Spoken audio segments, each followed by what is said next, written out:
Microsoft Word MCQ Set 5. Question number 1. To insert a drop cap in one of the paragraph you should access. मतलब अगर आपको MS Word के किसी paragraph में drop cap लगाना है तो वो ऑप्शन आपको किस मेन्यू में मिलेगा। तो यहाँ पर आपको insert menu, format menu, tools and none of the above. अगर हम बात करें MS Office 2003 की तो ये ऑप्शन आपको मिलता था फॉर्मेट मेन्यू के अंदर। मतलब फॉर्मेट मेन्यू से आप ड्रॉप कैप ऑप्शन को क्या कर सकते हैं, पुट कर सकते हैं अपने MS वर्ड डॉक्यूमेंट में। बट अगर ये पूछा जा रहा है आपसे MS ऑफिस या MS वर्ड 365 में तो ये ऑप्शन आपको मिलता है इंसर्ट मेन्यू में, ड्रॉप कैप ऑप्शन। तो अगर ये क्वेश्चन आपका MS Office 365 में पूछा जा रहा है तो इसका आंसर होगा इंसर्ट मेन्यू, और अगर ये ऑप्शन आपको 2003 में पूछा जा रहा है तो इसका आंसर होगा फॉर्मेट मेन्यू। तो इस क्वेश्चन में ये 2003 में पूछा गया है तो सही आंसर है फॉर्मेट। नेक्स्ट क्वेश्चन की तरफ बढ़ते हैं। How many different position can you set for drop cap? आप ड्रॉप कैप में कितनी पोजीशन को सेट कर सकते हैं? तो इसका जो सही आंसर है वो है 2। MS वर्ड में आप ड्रॉप कैप को 2 पोजीशन में लगा सकते हैं। इंसर्ट मेन्यू में अगर आप जाके देखेंगे एंड ड्रॉप कैप में देखेंगे तो यहाँ पे आपको स्टेप 1 एंड स्टेप 2, तो यहाँ पे आपको जो सही आंसर है वो है 2। What is the maximum number of line you can set for line to drop cap? आप ड्रॉप कैप को मैक्सिमम कितनी लाइन तक ड्रॉप कर सकते हैं? तो इसका सही आंसर है सी।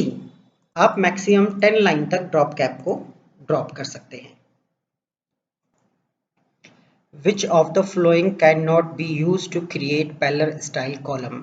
तो यहाँ पर जो इसका सही आंसर है वो है फॉर्मेट कॉलम्स। तो फॉर्मेट कॉलम्स के थ्रू आप ये टास्क परफॉर्म नहीं कर सकते, तो इसका आंसर है D. Which of the following is used to create newspaper style column? अगर आप MS Word के डॉक्यूमेंट में न्यूज़पेपर कॉलम स्टाइल बनाना चाहते हो तो इस ऑप्शन को आप किस ऑप्शन से करेंगे? तो उसका जो सही आंसर है वो है फॉर्मेट कॉलम्स।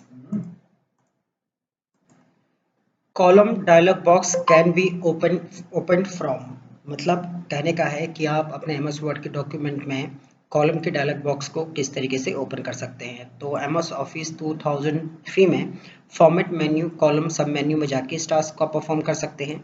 डबल क्लिक करेंगे अगर आप कॉलम्स में जहाँ पे स्पेस होते हैं तो वहाँ से भी आप इस टास्क को परफॉर्म कर सकते हैं। अदरवाइज अगर आप कीबोर्ड से Alt+O+C प्रेस करते हैं तो भी आप कॉलम डायलॉग बॉक्स को एक्सेस कर सकते हैं। अगर हम बात करें MS Office 365 की तो इसमें आपको पेज लेयर डिज़ाइन में यहाँ पे आपको ऑप्शन मिलेगा पेज लेआउट आपको लेआउट में जाना है, और लेआउट में यहाँ पे पेज सेटअप के अंदर भी आपको ये ऑप्शन देखने को मिल जाता है।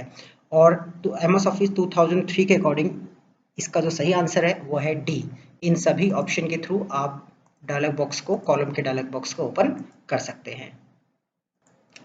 You can jump to the next column by clicking with your mouse on the next column, press Alt plus down arrow, both of above। तो इसका जो सही आंसर है वो है सी, क्योंकि इन दोनों ऑप्शंस के थ्रू आप नेक्स्ट कॉलम में जंप कर सकते हैं। तो यहाँ पे जो सही आंसर रहेगा वो रहेगा C. Question number 8, how can you break the current column and start new column immediately? MS word के अंदर जब आप कॉलम्स बनाते हैं तो किस तरीके से आप पहले कॉलम को एंड करके नया कॉलम स्टार्ट कर सकते हैं, उसकी शॉर्टकट की क्या है? तो जब भी आप अपने कीबोर्ड से कंट्रोल शिफ्ट एंटर प्रेस करते हैं तो ये टास्क परफॉर्म होता है। तो इसका सही आंसर है ए। What is the smallest width of column? MS word में कॉलम की स्मॉलेस्ट विड्थ कितनी होती है? तो इसका जो सही आंसर है 0.5। तो MS वर्ड के अंदर जो स्मॉलेस्ट विड्थ है वो है 0.5। तो इसका सही आंसर है B. If the number of column is selected 1 and the line between checkbox is marked, where is the line draw? कहने का मतलब है MS वर्ड के अंदर जो कॉलम ऑप्शन है, कॉलम ऑप्शन में अगर जो कॉलम नंबर ऑफ कॉलम में 1 है और यहाँ पे टिक लगा हो तो क्या होगा? In the left margin, in the right margin, both left and right margin. देखिए जब यहाँ पे कॉलम 1 है तो यहाँ पर आप टिक मार्क लगा ही नहीं सकते, तो इस सिचुएशन में ऐसा कुछ भी नहीं होगा, ना लेफ्ट होगा ना राइट होगा, ना लेफ्ट एंड राइट दोनों होगा, क्योंकि यहाँ पे आपको टिक मार्क लगाने का ऑप्शन मिल ही नहीं रहा है। अगर यहाँ पे 2 होता तो यहाँ पर आपको क्या मिल जाता, यहाँ पे आपको मार्क लगाने के लिए ऑप्शन मिल जाता, पर ऐसा नहीं है क्योंकि यहाँ पे 1 है। 1 होने की वजह से यहाँ पे ये ऑप्शन डिसेबल है, तो इस सिचुएशन में आप कुछ भी नहीं कर सकते हैं मार्जिन को लेके। तो इसका सही आंसर है डी, नन ऑफ अबव। तो इसको हम यहाँ पे ग्रीन करेंगे एंड इसको बोल्ड करेंगे। Question number 11. The other column hash are inactive when you have select 3 column. How will you active these boxes? पढ़ने में थोड़ा ये क्वेश्चन कॉम्प्लिकेटेड सा लग रहा है और थोड़ा समझने में भी कॉम्प्लिकेटेड सा लग रहा है। चलिए आइए इस क्वेश्चन को आसान बनाते हैं। तो आपको कॉलम में जाना है, देन मोर ऑप्शन पे क्लिक कर देना है। अब अगर आप क्वेश्चन पे नजर डालेंगे तो आपको समझ में आएगा। द अदर कॉलम हैश, तो कॉलम हैश इस बारे में बात हो रही है जहां पे यहाँ पे आप देख सकते हैं कॉलम हैश लगा है। आर इनएक्टिव, ये इनएक्टिव है व्हेन यू सेलेक्ट 3। जैसे आप इस पे क्लिक करेंगे तो आप देखेंगे यहाँ पे सभी कॉलम क्या हो जाएंगे, आपको शो होने लगेंगे, पर अभी ये एक्टिव नहीं है, डीएक्टिवेट है। अब क्वेश्चन में ये पूछ रहा है how will you active these boxes, तो आप इन बॉक्सेस को एक्टिव कैसे करेंगे? तो इन बॉक्सेस को एक्टिव करने के लिए इक्वल कॉलम विड्थ ऑप्शन को आपको यहाँ से रिमूव करना होगा। तो आप देखेंगे ये सभी क्या हो गए, एक्टिव हो गए हैं। तो इसका जो सही आंसर है remove mark from equal column width. तो इक्वल कॉलम विड्थ का जो यहाँ पे ऑप्शन है इसको क्या करना है, आपको रिमूव करना है। तो यहाँ पर आपसे यही पूछा जा रहा है, तो इस क्वेश्चन का जो आंसर है वो है डी।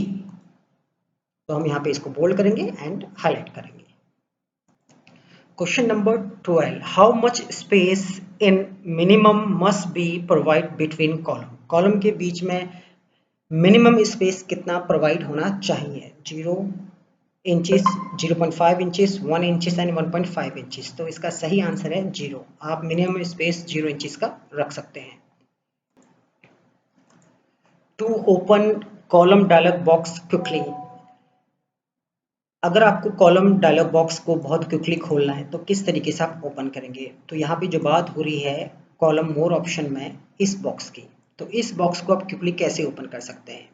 तो क्योंकि ये क्वेश्चन जो है MS ऑफिस 2003 का है, तो उसके according double click between space area on ruler, मतलब ये है कि आपका जो ये रूलर है इस पर अगर आप डबल क्लिक करते हैं तो यहाँ पे आपको पेज सेटअप का ऑप्शन देखने को मिलता है, पर यहाँ पर कहीं भी आपको कॉलम ऑप्शन देखने को नहीं मिल रहा है। मतलब यहाँ पे कॉलम के लिए कोई भी ऑप्शन नहीं दिया है MS ऑफिस 365 में, पर MS ऑफिस 2003 में यहाँ पर डबल क्लिक करने पर कॉलम डायलॉग बॉक्स ओपन हो जाता। तो अगर आपसे 2003 के अकॉर्डिंग आंसर पूछा जा रहा है या क्वेश्चन पूछा जा रहा है तो आपको आंसर बी बोलना है, पर अगर यही क्वेश्चन आपका 2000 MS ऑफिस 365 के अकॉर्डिंग पूछा जा रहा है तो उस केस में इसका आंसर होगा डी। तो फिलहाल क्योंकि ये नोट्स MS ऑफिस 2003 के हैं तो इसके अकॉर्डिंग सही आंसर होगा B. Which of the following command is not available in tools menu? tools menu के अंदर इनमें से एक कमांड अवेलेबल नहीं है, auto text, auto correct, auto summarize and macro. तो इसका सही आंसर है auto text. To move the cursor page to page of document, page to page अगर आपको डॉक्यूमेंट में कर्सर को मूव करना है तो आप किस तरीके से करेंगे? कंट्रोल पेज अप करेंगे, कंट्रोल पेज डाउन करेंगे, या बोथ ऑफ एबो या नन ऑफ एबो। तो इसका जो सही आंसर है वो है बोथ, ए, बोथ ऑफ एबो। मतलब कंट्रोल पेज अप और पेज डाउन से आप पेज टू पेज कर्सर को क्या कर सकते हैं, मूव ऑन कर सकते हैं। तो सही आंसर इसका रहेगा सी। तो हम इसको यहाँ पे हाईलाइट करेंगे एंड बोल्ड करेंगे। Text boundary can be displayed और हिडन फ्रॉम, जो टेक्स्ट की बाउंड्री होती है उसको डिस्प्ले एंड शो किया जा सकता है auto text option from insert menu या ऑप्शन फ्रॉम टूल्स मेन्यू। तो इसका जो सही आंसर है ऑप्शन फ्रॉम टूल्स मेन्यू। तो ऑप्शन फ्रॉम टूल्स मेन्यू में से आप इस टास्क को परफॉर्म कर सकते हैं। Question number 17, which of the following are word processing software? Word perfect, easy word, MS word या ऑल ऑफ एबव। तो इसका सही आंसर है C, MS word. MS word एक वर्ड प्रोसेसिंग सॉफ्टवेयर है। MS Office provide help in many ways. Which of these is one of them? MS Word जो है आपको बहुत तरीके से हेल्प देता है अपने आप को समझने के लिए और उस पर काम करने के लिए। इसके बहुत सारे तरीके हो सकते हैं। तो कौन सा वो ऑप्शन है, जैसे कि what is this, office assist, help menu या ऑल ऑफ द अबव। तो इसका जो सही आंसर है वो है हेल्प मेन्यू। एमएस वर्ड में जब आप F1 की को कीबोर्ड से प्रेस करते हैं तो हेल्प मेन्यू खुल जाता है, अदरवाइज आप कोने में जाके यहाँ से भी हेल्प ऑप्शन से एमएस वर्ड के बारे में कुछ भी जान सकते हैं। You wish to justify text over the height of paper. Which option you will choose? तो इसका सही ऑप्शन है page setup from file menu. अगर आप फाइल मेन्यू के पेज सेटअप ऑप्शन में जाते हैं तो ये ऑप्शन आपको देखने को मिलेगा। अदरवाइज आप इस रूलर बार पे डबल क्लिक करेंगे तो यहाँ पर भी आपको पेपर के अंदर जो भी आपको पेपर के हाइट एंड विड्थ से रिलेटेड जितने भी टास्क है यहाँ पे आप उनको परफॉर्म कर सकते हैं। तो इसका सही आंसर रहेगा ए। और एमएस वर्ड 365 में रूलर बार पे डबल क्लिक करके भी आप इस ऑप्शन पे डायरेक्ट जंप कर सकते हैं। And last question, which of the following is not merge process. तो इसका सही आंसर है A, sort the data source records. तो ये किसी भी तरह का मर्ज प्रोसेस नहीं है, तो हम इसको हाईलाइट करेंगे। तो नीचे आप देख सकते हैं सभी क्वेश्चन के आंसर आपको एक साथ दिए गए हैं। नेक्स्ट वीडियो में हम एमएस वर्ड के MCQ सेट 6 के बारे में डिटेल से समझेंगे। तो चलिए फिर मिलते हैं किसी नेक्स्ट वीडियो में।